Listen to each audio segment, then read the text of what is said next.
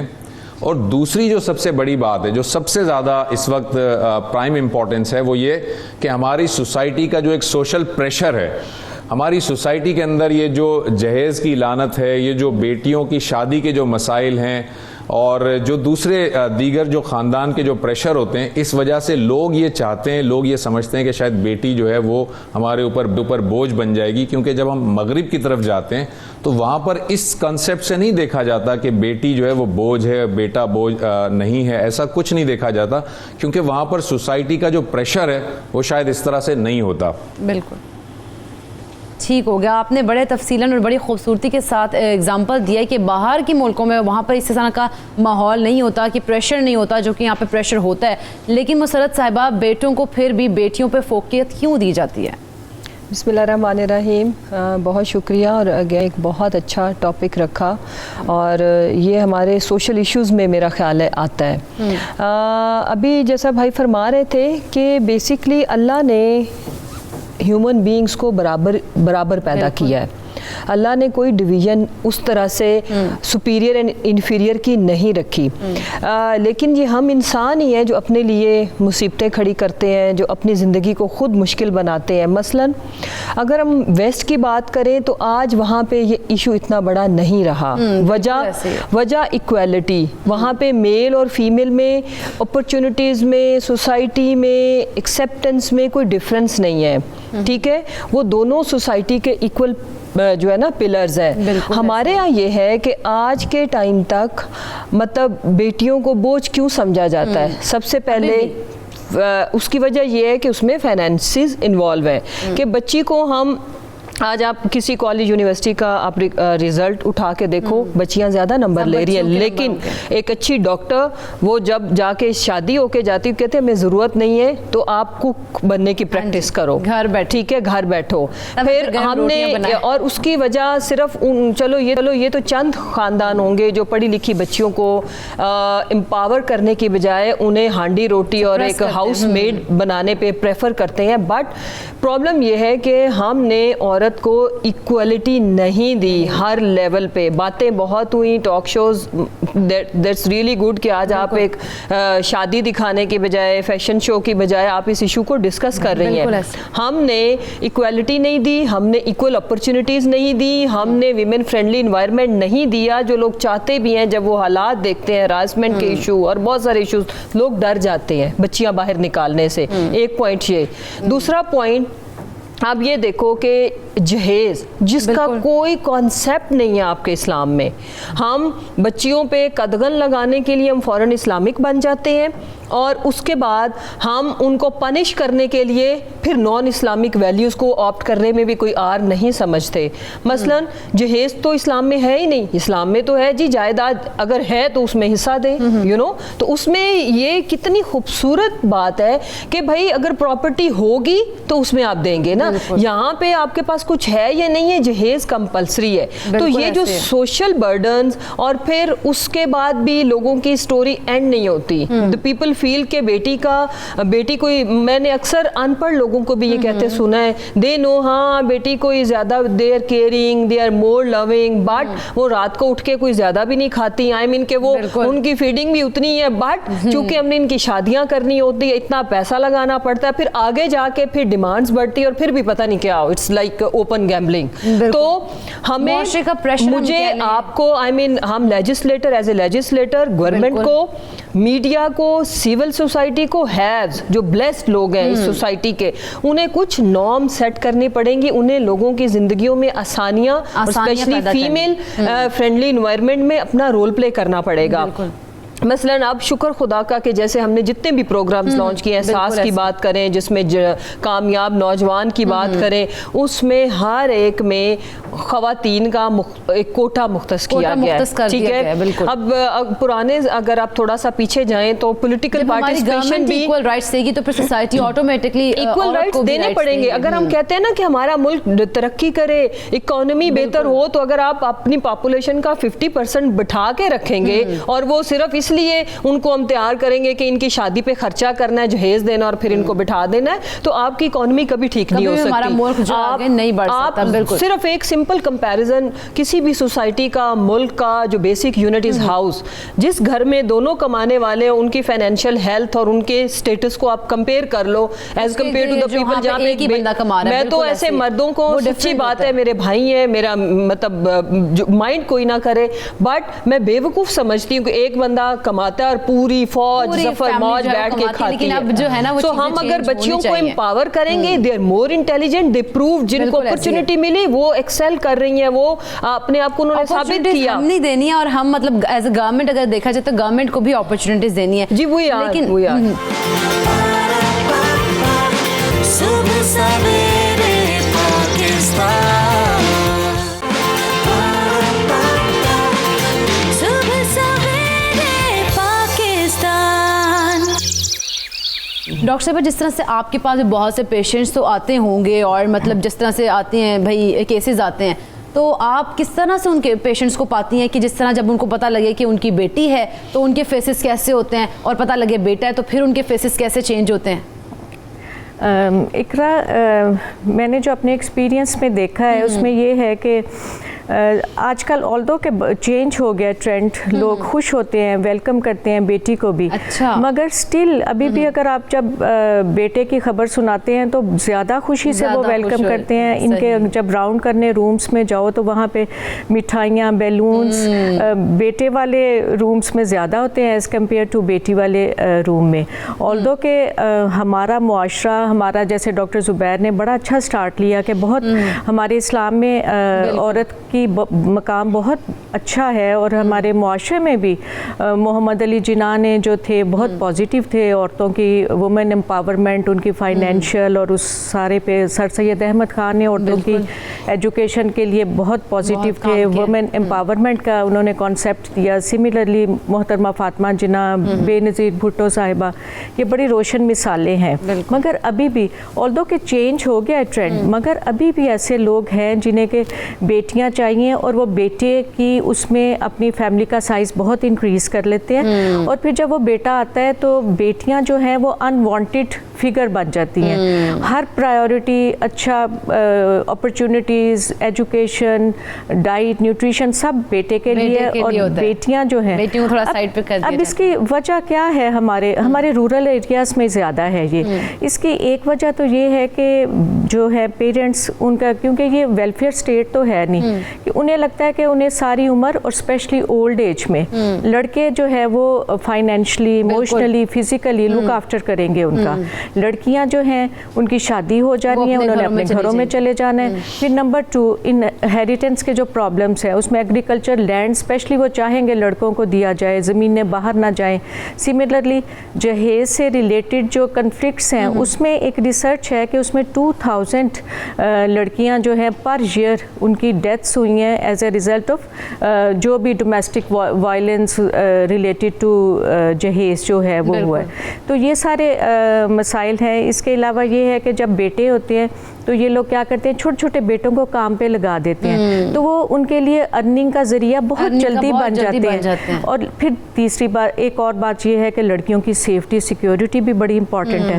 تو یہ سارے فیکٹرز ہیں جو کہ وہ ہے. پھر لڑکیوں کو غیرت کے نام پہ بڑا سپریس کیا جاتا ہے. پھر سلیکٹیو سیکس ایبارشنز جو ہے وہ الٹرا ساؤنڈ پہ پتہ کر لیا جاتا ہے کہ کون سی ہے, فیمیل ہے تو ان کی جو ہے انفینٹیسائڈ. یہ کبھی نہیں ہوا کہ میل کا پتہ چلے تو اس کی ہو, یہ فیمیل پہ آتا ہے, فیمیل پہ. اچھا, تو اس قسم کے ابھی بھی کیسز کتنی تعداد میں ہوتے ہوں گے؟ آلدو کہ کم ہیں مگر ابھی بھی ہوتے ہیں. اور جیسے کہ ایک میرے ایکسپیرینس میں ہے کہ ایک کارڈیک پیشنٹ تھی اور اس کا کوئی 3rd سیزیرین تھا, پھر بھی وہ ولنگ نہیں تھے, 3rd بیٹی ہی تھی, پھر بھی ولنگ نہیں تھے کہ وہ ٹیوبر لائگیشن یا بچے بند کروا لیں. اور اس میں زیادہ ان پہ پریشر ہوتا ہے ان کی فیملیز کا, ان کے جو ہے مدر ان لا, ان کی اپنی مدرس بھی بڑا ان پہ یہ کرتی ہیں. ان کا خیال ہوتا ہے کہ اگر ہمیں اولاد ہو جائے گی تو سسرال میں قدم مضبوط ہو جائیں گے, اور اگر اسپیشلی پہلی اولاد بیٹا ہو جائے گی. بھی کرنا تھا کہ ابھی, لیکن ایک کالر ہمارے ساتھ ہیں شہزاد یو کے سے. السلام علیکم. جی السلام علیکم. جی وعلیکم السلام, کیا بات کرنا چاہتے ہیں؟